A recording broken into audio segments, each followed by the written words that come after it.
Hello, I am Jimbo Paris, and welcome to the Jimbo Paris Show. So today we have Sarah Alysse Rose, and she's going to be talking today about how she uses her techniques to help make the business environment more enjoyable for everyone. Here's information from Steph Nation. Hello, how are you doing today? I'm great. How are you doing, Jimbo? Excellent, excellent. So can you begin by giving me a brief summary about yourself, who you are, what you're about, and what your message is? Yeah, so I'm a stress management coach based out of Chicago, and I work with people to improve their stressful situations at the workplace and at home, and also just in general to have more fun in their life so they can enjoy their successes. And how do you make them enjoy their successes more? Well, we talk about ways that they are using their time. So let's say they are always at networking events, but they're only focusing on maybe business networking events. So thinking outside of the box, fun solutions for them to have after work versus keeping it pretty much, same pace all the time. Okay. So can you sort of give me a bit of a story on how you were passionate and motivated into sort of doing this in your life? Well, for me, I first started my journey with health and wellness. I was a burned out Pilates trainer, and I found that I was going to these networking events all the time with happy hours, and it really wasn't working for myself. So what I told myself that I needed to do was take on activities that brought me joy. So I love fitness. I decided to take yoga because I wasn't that great at it. And though it was challenging, it used a different part of my brain than I was used to. And sort of kind of tell me why you value challenges. Why? Sorry, I just wanted to see my speakers weren't working properly. Can you hear me a little better now? Yeah, so sort of tell me why you value challenges so much. I value challenges so much because it makes me go into a different realm than I'm used to. And this way I'm using different portions of my brain because we tend to live in a flight or fight mode. And what I want to do is get outside of the box for my own self so that I can inspire others to do the same in theirs. And I love trying new things. And that's something I encourage all my clients to do as well. All right. And how did you take your sort of motivations and passions and then build it into a business? Because that may have been a little bit tough, considering that you had to move from focusing generally on helping people to now turning that into a process where you have to market and use it to make money. Well, I strongly believe investing in your own self is the most important thing you can do. So I found a business coach that spoke to my messaging, and we worked on my specific target market and the reason why I wanted to start this business. And it was to begin to work with corporate professionals on their stress, because I had experienced that firsthand as a burned out Pilates instructor, teaching corporations on how to improve their fitness. But there's so much more. And I think people get so wrapped up in fitness is the way to de-stress and get my energy out. But there's so many other ways to take care of yourself. And can you kind of begin by getting into your 3 pillars now? Yeah, so my 3 pillars are stress management and fitness and nutrition. And self-care kind of goes hand in hand with stress management. So I'll start with that one. And just ways to manage stress. I always start simple because people don't take time for themselves. So if we can find even a moment in their day to take a deep breath, chances are they're going to be refocusing in their energy and in their body systems and release some of the tension in their body. So that's always where I start, is with stress management. Then we dig a little deeper and we go and target what's exactly irritating your gut. So a lot of times it is hand in hand with stress, but I'm feeling very much lightheaded in the afternoon. And then when I find out there's a lot of brain fog that is happening, it's because they haven't eaten that day, or they prolonged their meal. So they're waiting until the very end, or they might have had 2 cups of coffee. So they're all caffeinated and haven't had a glass of water. So that's the second one. And then I add the element of fitness, because that is what I started with. And when all is said and done, it's the last layer to get that health and wellness to come full circle for their life. And why is stress the first one? Why do you think that one is so ideal? I think it's the last thing that is taught to us as kids. And so that is the least likely thing that someone is going to work on managing in their life. And because of it, I want to get that as their way of starting their day. Is, what's your morning routine like? What's like one positive thing you could do that morning to set your tone of the day right? Versus, I have to move, I have to get out of my house, I have to have my 2 cups of coffee before I'm even out the door. Because chances are, when you live in that energetic level, that heightened energetic level, you're going to make mistakes at work. Productivity might be down. You might have not eaten a meal, and everything falls off the wagon. And what do you think keeps all of this in line the most? I understand stress is the most important, but what do you think is the core fundamental that can keep someone consistent? Because you mentioned a lot on productivity, and you have to be consistent to sort of get that productivity working. That's a really good question. I think with a lot of people, they need some sort of almost like a positive affirmation for themselves to begin their day, so that they can start to believe in themselves. Like if you start with a saying, I'm going to crush this meeting today, and you say it out loud and you hear yourself saying it, it's going to put you in some sort of energy different from maybe where you once thought that could be. So mainly focusing on the positive aspect of it, and start with small habitual changes, because that can lead to big results, and so that your productivity can increase. And were there any influential people in your life that sort of moved this into you? Yeah, definitely my father. For many years, he was my rock.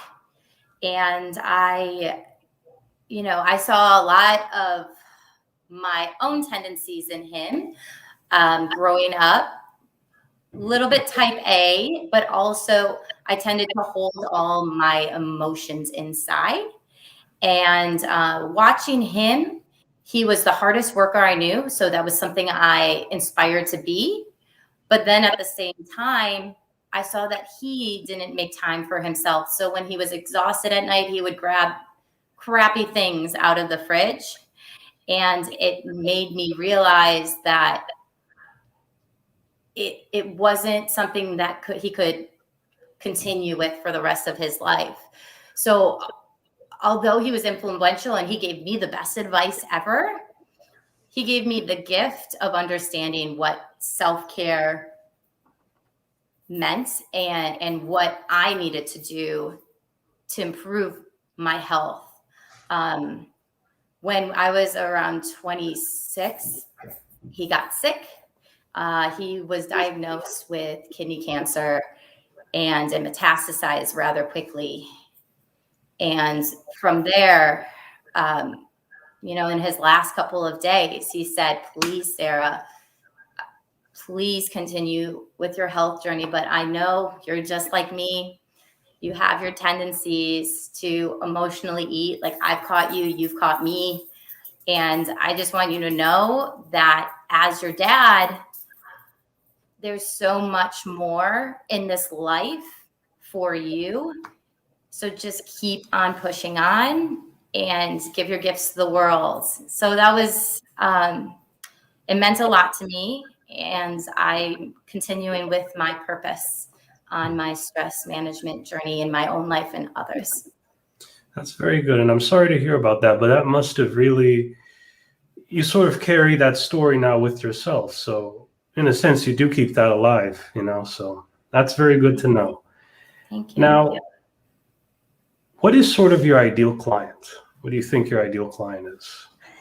My ideal client is basically someone like my father, someone that is a high achiever, but tends to overwork themselves to the point that they don't understand how to make time for themselves. At the same time, they were able to listen, respond, and take action in their own life so that they can move on with their stressors and start a new story for themselves. And what would you consider a client that may be better off going somewhere else? I would say someone that consistently is telling themselves the same old story, or this also happens a decent amount. And I have a referral system of dietitians, but I think they want a quick fix. And so they sometimes want a food plan. And although a food plan is great, it's not going to get you a habitual change in your life. It takes much more than that. It's a mindset thing. It's a brain and body connection. I'm very big on that brain and body connection, because if you motivate the mind, the body will definitely follow. But understanding that they can do anything that they set their mind to versus living in their past and telling them, well, this is how I've been, just give me a quick fix. That's not going to solve everything. And would you consider yourself more of an intuitive eater or more of a calorie tracker? I'm assuming you're a little bit more on the intuitive side. I am too. Yeah, I'm definitely on the intuitive side. It makes a lot more sense. There's certain programs that I do promote. Some people love intermittent fasting, and I always say, hey, if that works for you, and if your doctor says that that's something that's okay, then sure, I can help you put that into your routine. But I'm definitely more suited, and I think because I had my own emotional eating issues, I'm an advocate for intuitive eating. If there's a PB&J you absolutely have to have that PB&J, but also pause before you have it and be like, is this really what I want right now? Or is my body actually needing, that fruit or some vegetables or a mix of a sandwich with all those things? Right. And I think the thing that people get wrong with intuitive eating is that there's still rules. It's just that the rules are very flexible. Exactly. And because of that, you create a lifestyle. And I want to hear more about this mind, body, and connection. So how do you sort of see that? I think it all started with my Pilates business, to be honest. When I was first getting into Pilates, it's all about breath work, right? Deep inhale through the nose, exhale, push all that air out, and you're really getting in there. And that's the first thing I learned. All my clients were like, wow, I feel these muscles that I never knew I had. And then when I started adding or layering on that health coaching component, I noticed that my clients were like, wow, well, I'm aware of my breath support, but I don't know exactly what's going on in the rest of my body and with the mind. So what I focus in on is that intuitive eating component, and then layering in stress reduction techniques, either, meditation or a fun activity for your brain, even a puzzle, you're using every portion of your body for that activity. So again, out of the box ways to go about self-care. And why do you think this applies to people mainly in business? I think they are, and don't get me wrong, solo entrepreneurs, you too, they are all also stressed.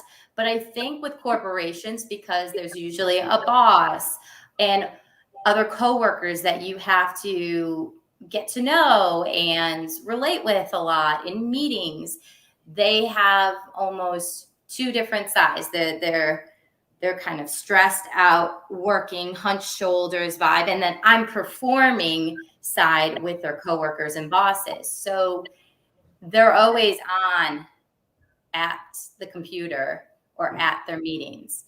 I think they have a little bit of a tough time trying to balance it all.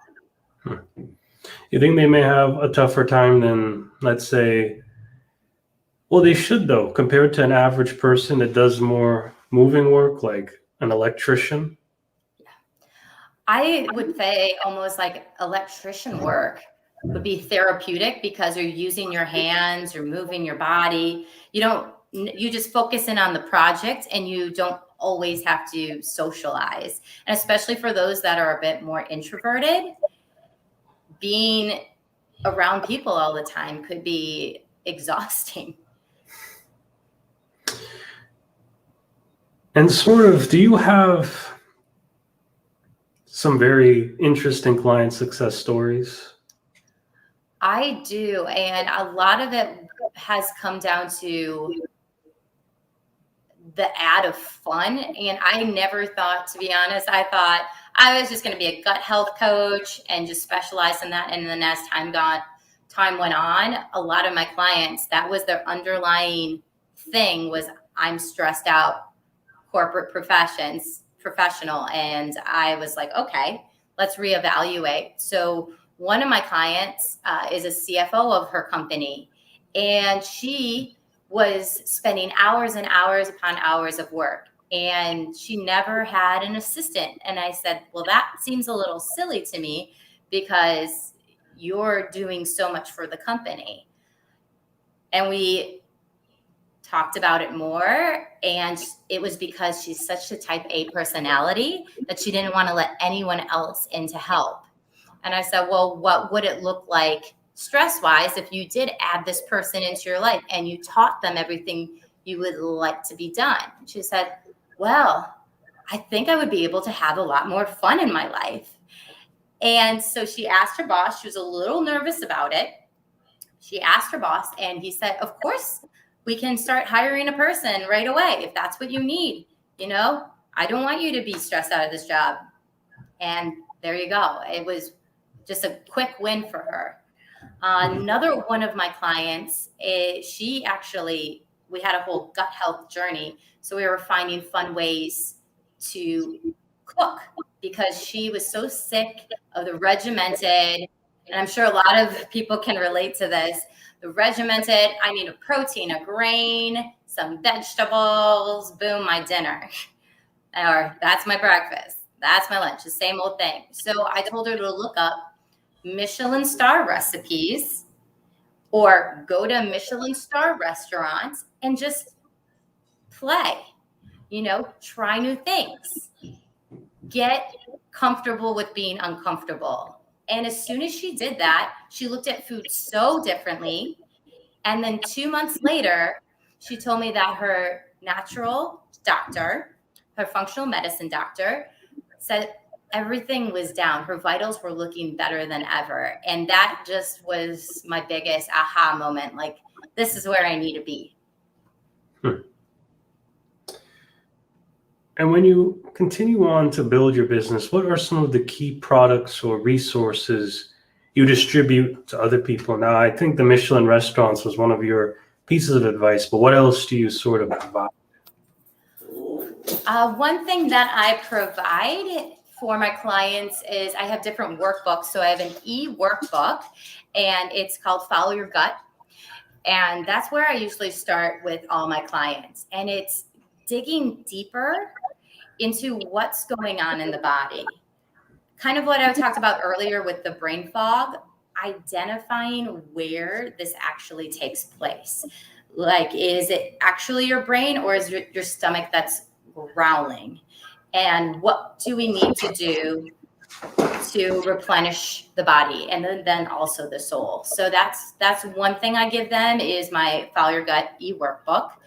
And then another resource, I just love recipes. The Minimalist Baker, for those of you that have a sweet tooth, that is usually a resource I give to my clients to kind of get them thinking outside the box for their desserts and choosing healthier options in the kitchen. I'm interested to know, what are your rules that you incorporate into your system? For me, I need a morning ritual. And even though sometimes I work super early, so I'll teach my Pilates students maybe 6 a.m. to 9 a.m. And then I have later clients, but I always have an hour and a half break in the morning where I focus in on me. So I journal whatever I'm feeling that day. I love puzzles. So that's probably why I tell my clients to do puzzles. I either do that or I read a wealth consciousness book to kind of get me in that headspace of the future self, because I believe that we're always growing as humans. I don't want to stay in one place. I always am wanting to learn. And then the other thing that I add is just a little silence to either breathe or just let whatever thoughts are going on in my head to release. So those are the three things.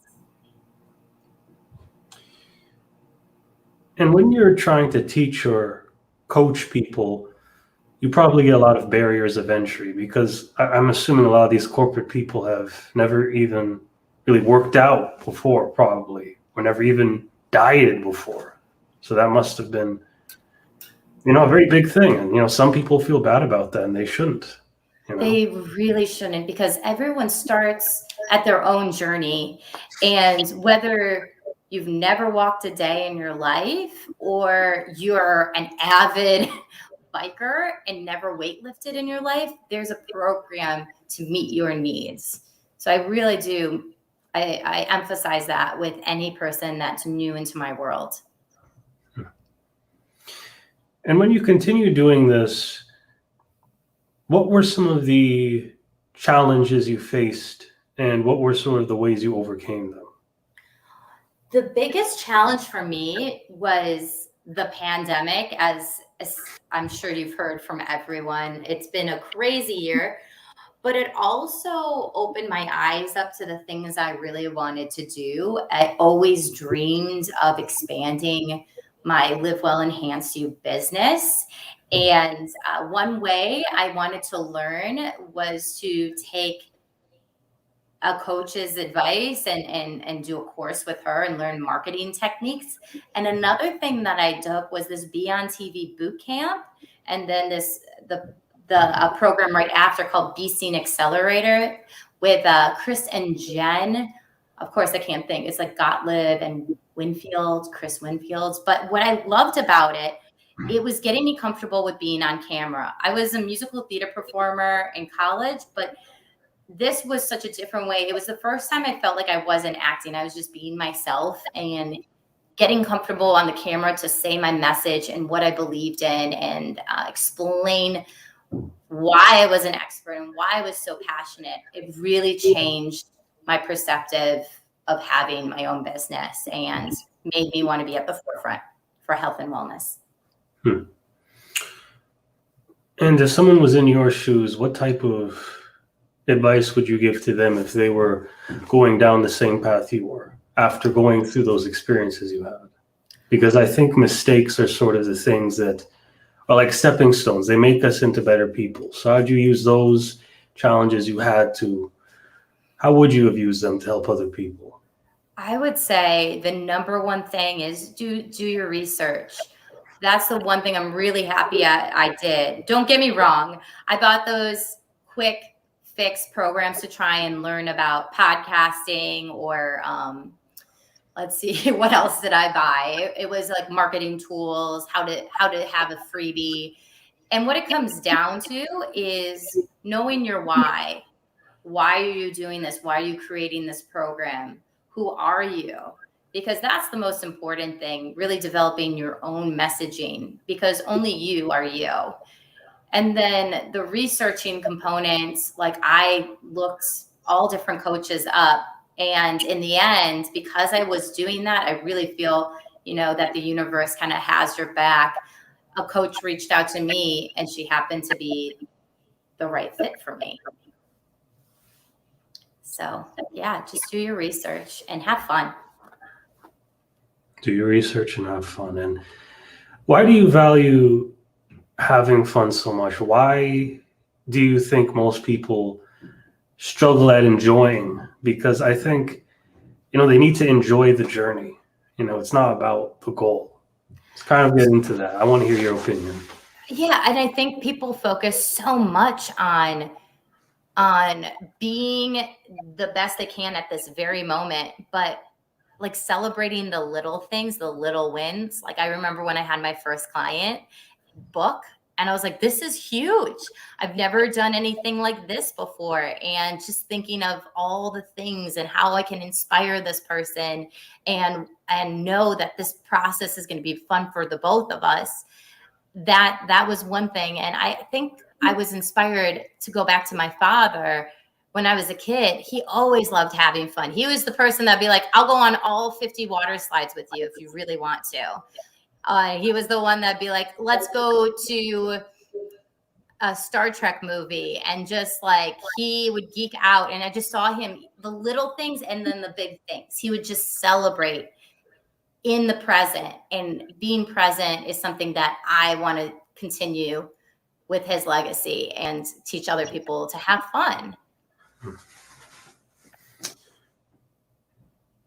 I'm just thinking here, a lot of these people that work in businesses, how do you sort of integrate your culture and integrate your business into theirs? Do you sort of work a little bit like a contractor, if you will? Do you sort of work more as a project manager, and do you sort of overlook these people? How does that whole process work? Because that must be very interesting. It is. And, I do a lot of research on, again, research, but no, all jokes aside, like I do find the companies that I think resonate with my message, or I see that they've already implemented some health into their corporation already and just trying to get them to the next layer. Because you're right, though, like corporations, they have a vibe, they have a culture already. So it's like, how do I fit in? And what I do is I get them on a consult call, it's Enrich Your Workplace. And I talk about the different things I offer to their company and find out their company's needs and tailor it to them. So I have all different master classes, a taking time for you, a harness mindfulness. And then I also have like a myofascial release, which is more of a relaxation session for their company. So kind of seeing what fits. And then if I need to create a new program, I will do it just based on how many people are in that session, or also what individuals need, because sometimes they will have me contracted for one person if they feel like they need help with productivity. Now, what was sort of the route you took to sort of building your knowledge base? Because you have a BFA in musical theater, I believe, and a lot of other things. How did you sort of build a lot of those skills? So it's funny because I think the BFA, it helped me with public speaking for sure. And I just realized after college that musical theater is great, but I don't think it's my path for my whole life. And I loved it. I loved performing, but I knew that there was something more. So I searched for different classes. I was actually a smoothie maker at a gym in Chicago, and a woman came up to me and was like, "Hey, have you ever thought of doing Pilates on the side while you audition for musical theater?" And I was like, "I never did think about that, but I prefer that over waiting tables because I'm a little clumsy." And so I did that, and I just fell in love with it. And the way I was moving my body just felt so good that I decided to expand and take more classes, which kind of fit into my already musical theater backgrounds. And it just kind of grew from there. I think after my dad passed was when the health coaching stuff really took form. I went to the Integrative Institute of Nutrition. They have a year-long program that you can do, and it taught you kind of coaching skills, but also nutritional principles, different kinds of diets out there, and ways to collaborate, which I think honestly is the key to where my business is now. I've met some incredible business owners who have just, extended their hand to help me go further with where I want to be with my Live Well Enhance You business. And where do you see the future of Live Well Enhance You? I really find I would love to be that company name for all programs and needs regarding any sort of sustainability in the health and wellness field. So I would love to just kind of make an imprint on Fortune 500 companies and be their go-to girl to do classes, and then eventually have other people to work under the company and thrive in their business with coaching. Because oftentimes coaches can get stuck because owning their own business can be overwhelming. So giving them an outlet to talk to masses of people, their message would be unbelievable. And it's a huge dream of mine. And you talk a lot about Pilates. Can you sort of get into what those actually are? Because I have no idea. Is it sort of like some type of breathing exercise or yoga? Yes. Is So it's interesting because, and you know what, Jimbo, I'll send you a video of this afterwards, after a discussion. But there was this cartoon that kind of summed up what Pilates is. It's actually a guy that created it. His name was Joseph Pilates, and he was in an internment camp long time ago, and he devised a series of movements to help you with breath and help you with strength at the same time. So he created a mat series. He called it Contrology. And a lot of it was kind of based off of a baby and how they moved and how they would rock and roll and move. And it's pretty fascinating. And then the other thing he did was he would use equipment that you'd have in your house. So one example is a bed. He kind of cut it up. He took the springs out, added some pulleys, and then created a strength training machine for that. And it's been one of the best ways to rehab an injury. A lot of people, after they have surgery, they'll go to a physical therapist and then usually come to a Pilates trainer to retrain their muscles and get them stronger than before. So Pilates seems quite interesting. And what do you think are some misconceptions people have about what you do and what you provide to other people? So with, I'd say with fitness, that, especially with Pilates, they feel like, especially a misconception is, well, it's not really strength training. And I was like, well, it depends on what kind of tension you put on it, because you can make it as hard or as easy as you want. So it's just retraining the brain that you don't need hundreds of pounds to get a good workout.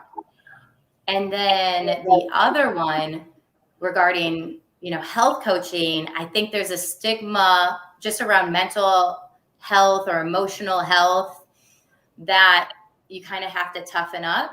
And I think now society is starting to open up a little bit more about that and promote mental health services.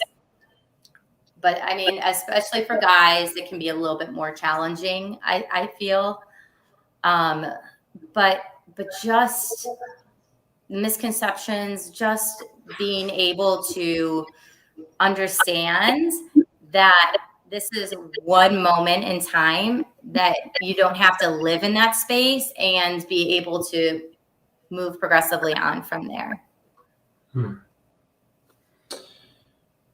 And when you were continuing your business and you were selling your product, can you sort of give me a bit of a rundown on your website and how the whole thing works? And if you want, you can bring up your website right now if you're on your laptop, and we could show it too. Yeah, for sure. So Live Well Enhance You Services. Let me get that out.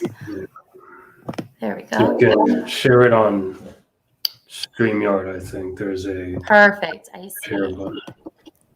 Awesome. And, I see. It won't let me window, Chrome. There we go. All right, here we go. Yeah, I'll put that up. I just need to get in there. Oh yeah, no worries.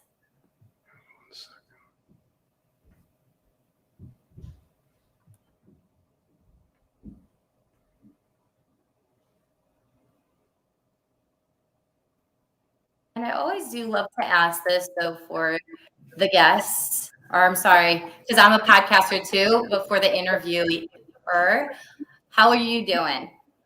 How are you doing today? Doing well. Good.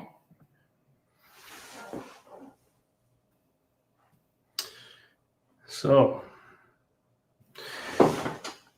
can you sort of run through what the program is about and sort of how long the whole thing takes? So, when you do a 3-month program, is it more of what type of change do you think most people expect within 3 months working with you? I think it depends, right? I feel some people expect that they're going to completely change their life and everything's going to be perfect in 3 months. But then some people know, especially with whatever is going on in their life, that it's baby steps, and they're probably going to make, 5 to 8 changes in their life, and they're going to feel great about it, even if it's the smallest. Like, again, black coffee versus putting 3 teaspoons of sugar in their coffee every morning. Just finding little ways to improve their health and also get rid of some of the toxins in their body. So in my program, we really focus in on Enhance Your Life. We focus in on detoxifying your life, looking at everything from the inside out. So managing, kind of going up, talking about their stressors, what's currently getting in their way of enjoying their success, and taking time to create and cultivate a more positive mindset around those stressors versus beating ourselves up of those stressors. And what's a typical client experience that you see where they need to detoxify their life when it comes to a business environment? Is the detoxification usually in where they work at, or is it sort of outside in their own lives? Some people come to me because they have a toxic work environment, and we then figure out ways to make it more manageable for them, or come up with ways to communicate. Let's say it's a boss, communicate with them in an appropriate but sternful manner so that they can start excelling at work versus holding themselves back and playing it small. For other people, it might be a career shift. And so they're working through all their stress. Like one of my clients, she was getting rashes all over her body. She was a stressed out accountant doing taxes. Tax season is extremely ridiculous with the kind of work hours that you have during that time. And she just was like inflamed everywhere in her body. So we were trying to figure out, okay, let's dig deeper. What kind of rituals or new routines we can create for her every day. So that's something you can expect from a program with me, is really digging deeper into what's actually happening in the body and making real sustainable steps to get you to reach your goals. Okay. And let's go now into the individual coaching session. So yes, no, let's stay on that screen. We still have some stuff to talk about there. Yeah. Yeah, so fitness is still a big part. The Elevate Your Life program is just basically an intensified version, and you get more into the brain-body connection with that. So it has a component of fitness once a week and then health coaching the other time that week. So I'll see you twice in a week to really get to or really find out what's going on. It's a really nice way to understand the brain body. Can we please jump back to the first slide? For sure. Yeah, so the brain and gut connection and the fitness plan, how does that sort of work now? Yeah, so I create a customized plan for them that isn't scary. It's to meet them where they are at. And then also nutrition-wise, kind of going through their pantry and seeing what they're actually eating, and so that they can see and understand what's working and what's not for their body. And then I can create different options for them to have in their pantry, or maybe switching that for something that's vegetable forward, plant friendly forward, or having a different type of protein, going more grass fed versus just something that is easy to grab in a grocery store. So I definitely understand that you give people sort of a fitness plan, but how do you sort of look at their brain and gut connection in a sense? Do you sort of look more for allergies, certain difficulties? Do you do saliva? I'm not sure. How do you look at their... Oh, yeah. So I do give them that Follow Your Gut e-workbook. So from there, it's the irritants, what is irritating their body. And prior to that, before I even have our first session, I do a health history with them. So I find out, past things, whether they have high blood pressure or they have allergies to certain foods. So that way I know what recipes or things to avoid in sending them, and work on the things that are right for their body. And then also taking things out. So I'm big into, let's see what's irritating the gut. And then also seeing what's clogging up the brain. So what's getting you to feel brain fog during the day, and finding the right amounts for that person. Because if you're a 6'2" guy versus me, a 5'4" girl, it's going to be a different amount of water you need. One size doesn't fit all.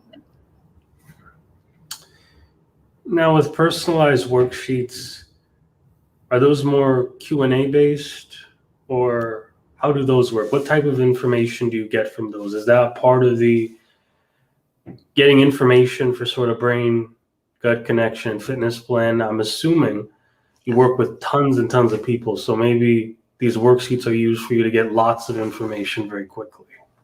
Exactly. So I do have general worksheets, and then sometimes, depending on the person, I create just literally a plan for them. So what exactly do they need after we, like I said, after that health history, after the gut workbook, I see, okay, this is working, this is not working. Let's come up with a game plan for these next 3 months. And then let's add that fitness element to it and make sure I hold them accountable. So I'll check in on them with Voxer and do little messages like, hey, how's your Wednesday been going? Specifically, have you had enough water today? So just checking in always, because that's how they succeed, is really with accountability, is what I've found. Now, what about the investment and the pay in full bonus? Can you sort of get into sort of the business side of this? Were your costs always like this? Do you sort of work with clients thinking more in the long term, or is it more a short term contract deal? How does this all work? Yeah, so I basically have come up with the investment with A, my experience, and then B, with how I know how valuable this is for these people, especially in corporations. Corporate professionals, they want that high touch service.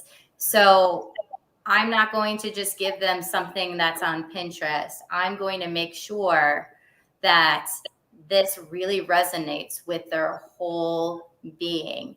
This is for them. This is for the stressed out high achiever that knows if they don't change this now, it's just going to get worse. So that's why I've created this investment. And investment, I like better than cost, because if you're saying I'm investing in my future versus this is the cost of the program, I have found that it also creates this mind shift. Like, I'm putting some time into this. I'm really going to show up for this program. All right, now I think we should go to the second slide now. Definitely. You covered a lot of great stuff here. I sort of have an understanding about how you get clients and how you sort of draw them in. You do individualized coaching, you understand how they operate, you get information, and then you tell them that you're investing in them, so I think those are some really good selling points. Now, Thank you. You have your Elevate Your Life 3-month program. Is this any different from the other programs? So this one looks more like, this is a lot more activity based from what I can see. Yes. And this has been a great program for my clients that have been in my fitness world and are starting to want that extra push and never really invested in their health before. So it's a non-scary way to get them in, and it gets more time with me, and they also get the benefit of feeling both the brain and body connection work in a short period of time, 90 days, and you get all of those sessions twice a week. It just can fill them up with a lot more energy faster. So that's why I created that program. And then I did from there, like after those two programs were created, I decided to start to reach out to businesses. So I knew that was my next step. All right. Sounds good. And now enrich your workplace. So this one's okay. So this one looks more mind focused now. Yeah. Oh, this one. Definitely. I came up with this. Again, I love having ease, if you couldn't tell. So I was like, okay, here is one level, enhance, and then elevate, and then tying it all together, bringing it into the workplace was the last level that I felt needed to happen. So some of my clients have actually referred me to their businesses and their offices, and I'll do a Pilates plus stretch class or reduce stress, improve productivity masterclass. gives them different options for their workplace. And I usually send a brochure along, have the company hop on a call so I can meet their needs. And this is a bit interesting because I do understand a little bit on coaching, and I think group coaching, well, this is my understanding, group coaching is a lot more better for businesses. They're a lot more in the later stages because you can cover a lot more people, but private sort of is the ideal one when your business is first starting out. And I find usually a coach will commit to one or the other. Which ones are you more committed to? Are you more of the group coacher type or the private coacher type? So it's funny because I've been doing fitness for so long as a group instructor. And then I've also been doing private coaching for the exact amount of period of time. So when I first started my expansion of doing health coaching, I knew that I wanted to still have both in my life. So I took action right away in both, which a lot of people would say, are you nuts? Like that's a little too crazy.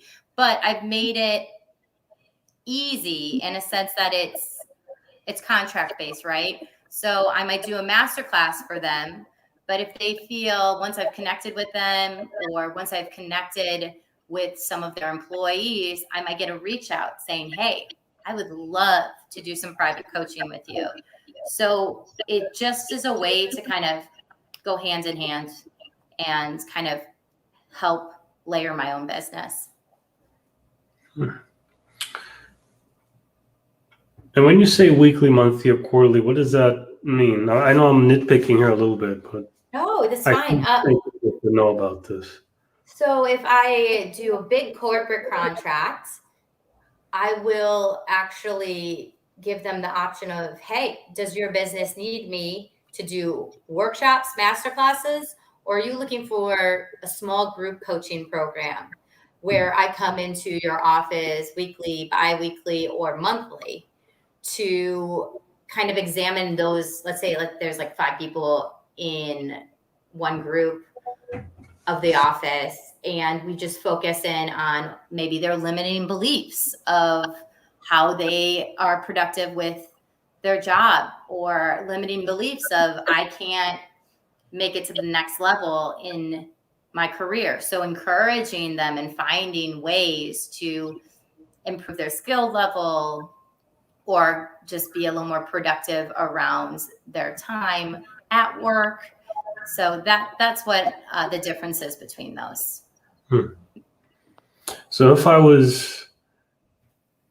any of the people here listening can actually just call you and you could sort of provide them with a little bit of this enrich your workplace option, correct? Definitely. Yep. Right. And I'm looking at the masterclass topics here and sort of give, these all look fairly similar, but sort of give your view on how reducing stress improves productivity, harnessing mindfulness, taking time for you, following your gut. How do all of these things work and fall in line? You don't have to give everything.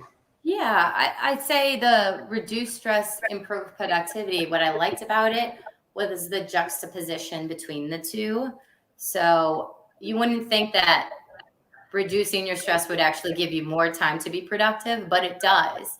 Because if you're able to create different spaces, and I go into different spaces of your home life and then of like your office surroundings, and talking about creating a lovely space for you to work in, it really does help you with your productivity because you're not surrounded by clutter. So that's just one example of what I would talk about in there. In Harness Mindfulness, I talk about the 3 different types of self-care, whether it be emotional, physical. My gosh, of course, I will forget the other one. But emotional, physical are definitely a huge component. And just being aware that you don't have to get a massage to necessarily experience self-care. There's simple ways, even like a deep breath is going to help you.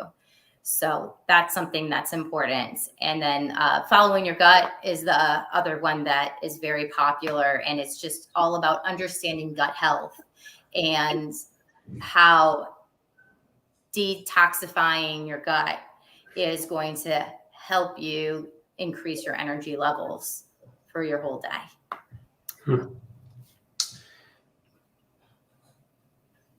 And sort of following your gut, how does that sort of, so I understand gut feeling can be intuition. It could be feeling.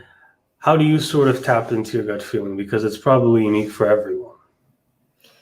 Yeah. So for me, I personally experienced that when I started understanding what was wrong with my gut and the different times of day that my stomach would be in knots, it was usually around some sort of thing that was stressing me out. So let's say I was going to give a speech, right? I was going to be a speaker at an event. I would start to feel my stomach tensing up. Maybe I would get a little sort of like pulsing sensation in the frontal cortex of my brain, and I would just immediately go in flight or fight mode. So it's having the awareness to know, hey, this is going to pass. And then also, I need to take a moment for myself to just breathe and let that energy out. If I need to use some sort of technique, like a myofascial technique, giving myself a massage or getting on my foam roller if I'm at home to just release some of that energy, that negative energy. That's what I encourage myself to do in my clients. Okay. And then facial release techniques. I've never heard of that before. That sounds really interesting. So I teach this fascial release. It's basically, you can, it's almost like a massage, and you just give yourself, especially when you get tense, kind of right at the side. You can start at your cheekbones, and then you can work your way up to the crown of your head and give a cranial massage, go from front to back, just to release some of that energy that might be stuck. And I'm really big on stuck energy. We don't want to feel like glue. So just kind of like, even like something like this, pulling apart and just trying to release any stuck energy through our bodies. All right, let's go to the next slide now. Let's see what that's about. Yeah, so I have all these different fitness conditioning packages, and enhanced fitness plan. And then I do a couple of group fitness classes. This was especially helpful during COVID.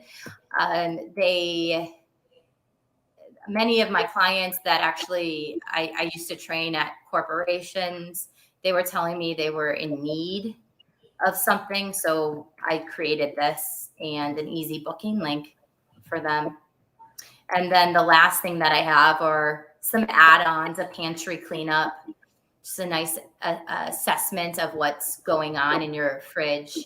And I haven't done this as much just because people haven't felt totally comfortable in a grocery store, but taking them through a grocery store and how to navigate the produce as well as the meats and different proteins, what is pretty good and what kind of is a little toxic for their bodies. So meeting their dietary needs, of course, too.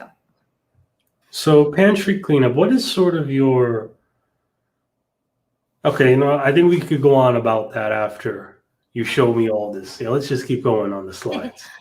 I'll ask So the rest of this is just some testimonials. I have abundance of them over the years, and it's really, this was actually the person I was telling you about earlier, who's the CFO, and she started with Pilates and then started in the realm of coaching and just really, progressed, and I just absolutely loved working with her. I've worked with, I work with a variety of people. I've worked with a journalist and then a data and analyst manager. So it's been, I'm very blessed and happy to work with everyone that I've had. It's just been an amazing experience, and I'm excited for the future. All right, very good. Now, okay. Now, the next thing I kind of want to get into is what is sort of I kind of noticed at the end, kind of have an understanding of what you know. You look at what people are doing with food, and then you sort of show them how to shop. I think every sort of healthy person has a set of, a general philosophy on are you more low carb, high carb, something between those lines? Are you more of a style of eating? Like, how does that work? For me, I definitely am into intermittent fasting. So eating during those 8 hours, and then having the rest of the hours off just to let the body process the food. But I'm not into low carb, high carb, or what was the other one that's very popular? Keto. I'm never into prescribing. I always say if you need to go to a dietitian, go and do that. But I'd rather them intuitively think about what they're putting into their bodies and choosing that healthier option. So yeah, if you're doing grass-fed meat, it's $2 more, but you're probably getting the right portion that's for your body.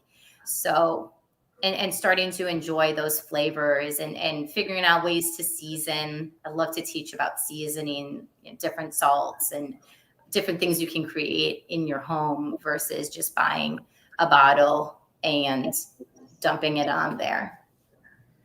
Makes it more fun.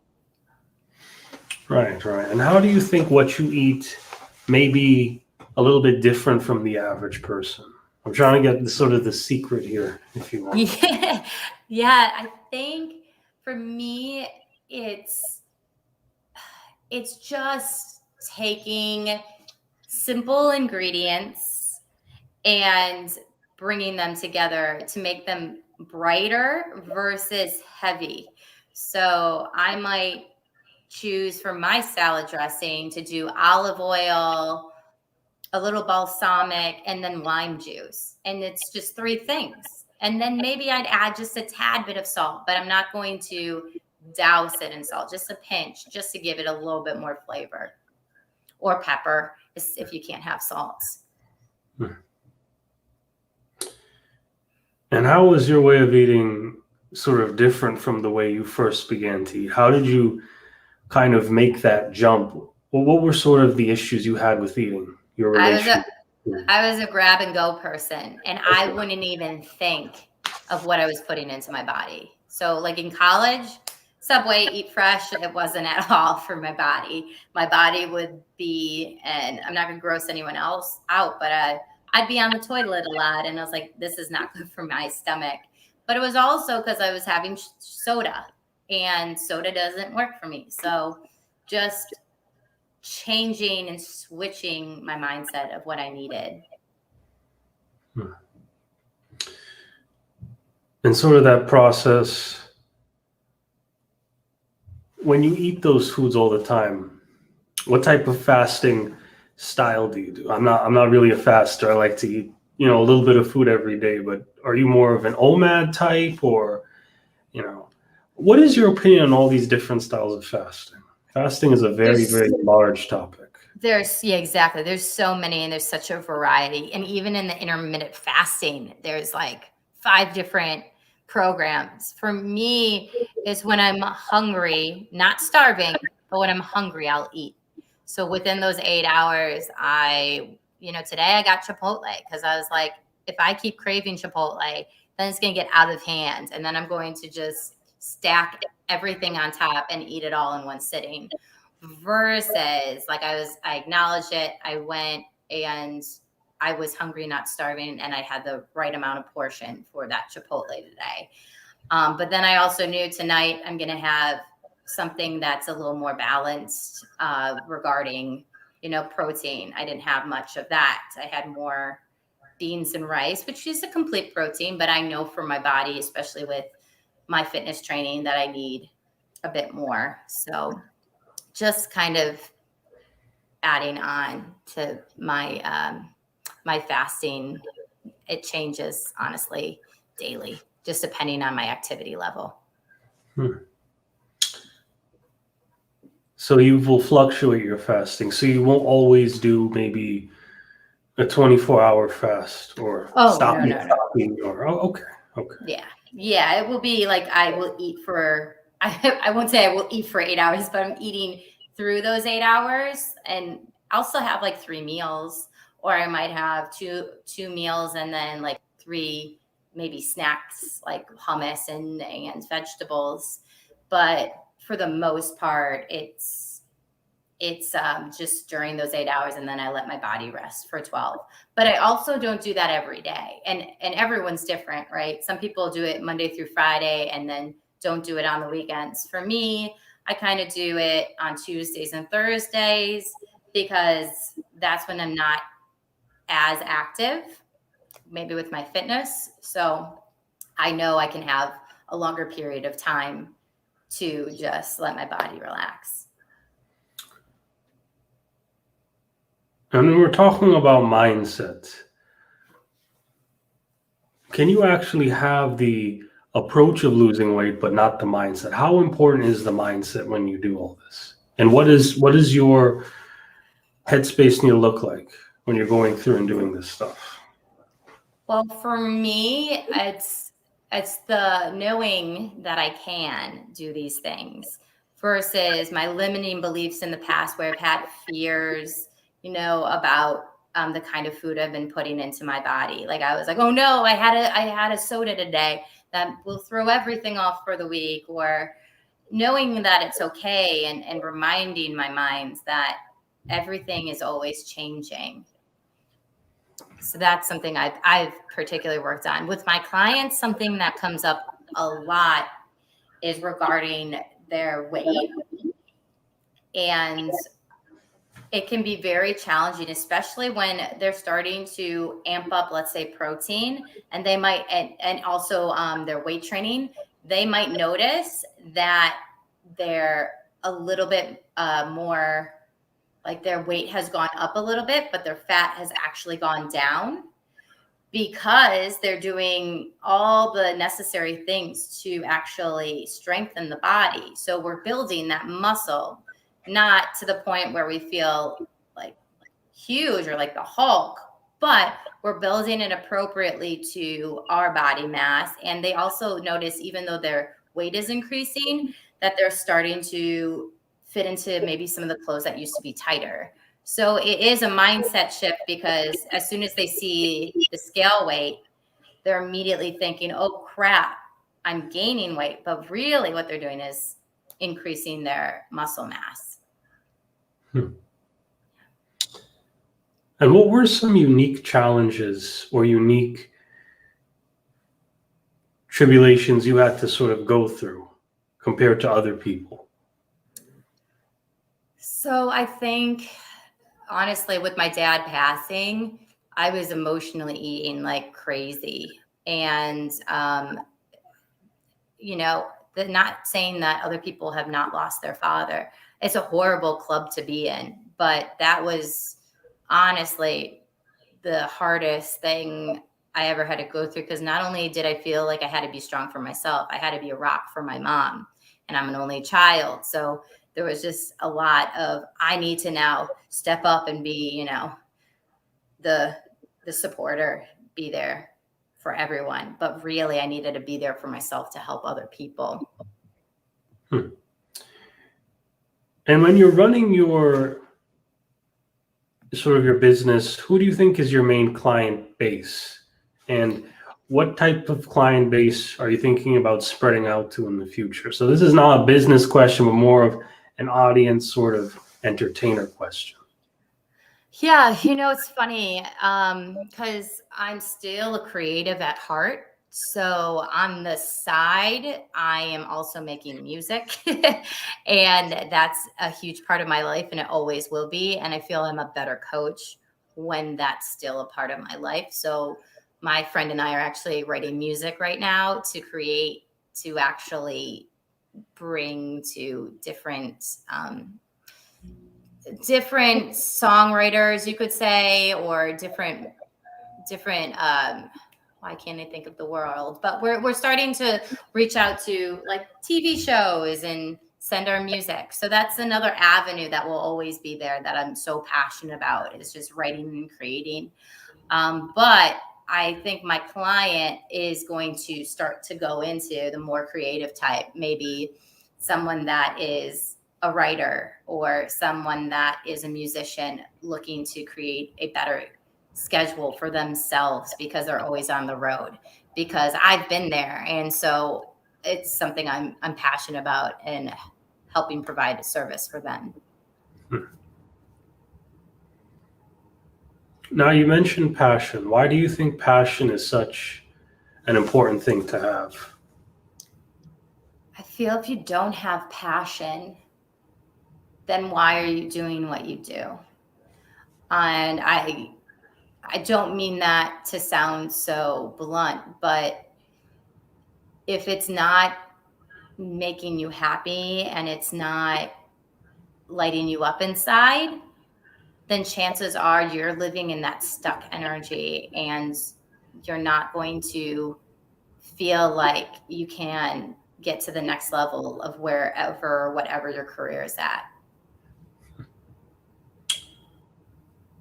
Now, to begin ending this off a little bit, what are some certain impacts you want your business to have? And how are you going to sort of use music in a sense to kind of build off from what you're doing now? Yeah, so I kind of already do this in some of my sessions. I usually start the session with music, especially if it's a corporate client. I like to put in a positive light energy. And so maybe it's a Rolling Stones song. I love them so much. And like the song Time Is on Your Side, or Time Is on My Side. I love to play that, to have it as a reminder, and they hear it over and over in their head to kind of reinforce these positive habitual changes they can make in their lives. So I'm starting to already do the music thing, but creatively, I would love to see my clients start to find like poetry or take up a hobby. Maybe it's to do electrician work on the side, something that is going to bring them a different type of energy than their work. And why do you think someone would need a different type of energy? Is that more of a... That might be a me thing for sure as a coach, but if it's just constantly mundane, I have found that other parts of my clients' lives start to disintegrate. Like it could be their relationship, it could be their career, it could be their relationship with food. It could be that they're bored with their fitness routine, so they stop completely. If they find new ways to energetically get them into a joyful space, I've just found that they find something new and exciting about themselves that makes them want to, almost like an adrenaline rush, feel that more. And this is a question I always ask the coaches that come on my show. And what do you consider the definition of a coach?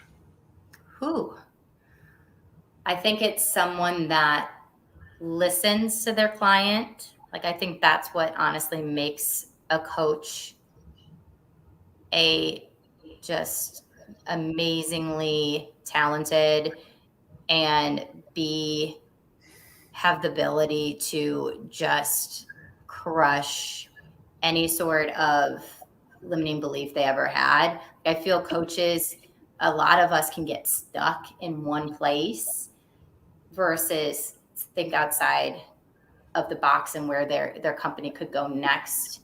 But definitely a good listener, someone who's driven, passionate, and always learning is a coach that I look for. Okay, and are there any final words or statements you'd like to give to the audience? For sure. I want to remind everyone that they can, if they motivate their minds, the body can follow, and that it doesn't have to happen like a snap of the hand. It will take time, but it will be worth the time because you're going to discover so many wonderful things about yourself if you give yourself a chance to get coached. And if anyone ever wants to, come and do a 30-minute consult, I do a customized 30-minute free balanced your life plan. And it's been a great way to just meet people and also find some takeaways that you can implement that day. Okay, well, thank you for being on the Jimbo Paris Show. Thank you so much for having me. This was a wonderful conversation. Thanks again.